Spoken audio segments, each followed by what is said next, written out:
ошо согуш бир катышып койсоң деле өмүр бою калат. Убада кылынган 200 000 рубль үчүн же бирөөнү өлтүрөм, же өзүм өлүп келем.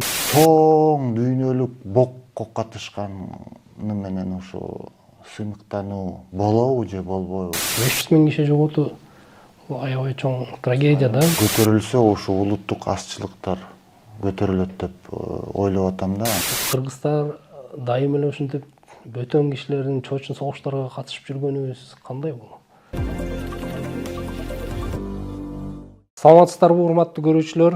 Бүгүн биз Россияда азыр жүрүп жаткан мобилизация жөнүндө, анда мына бир кылым мурда жарыялангандагы Биринчи дүйнөлүк согуш учурундагы мобилизация, ошол Биринчи дүйнөлүк согуштун мобилизациядан элибиздин тарыхында орун алган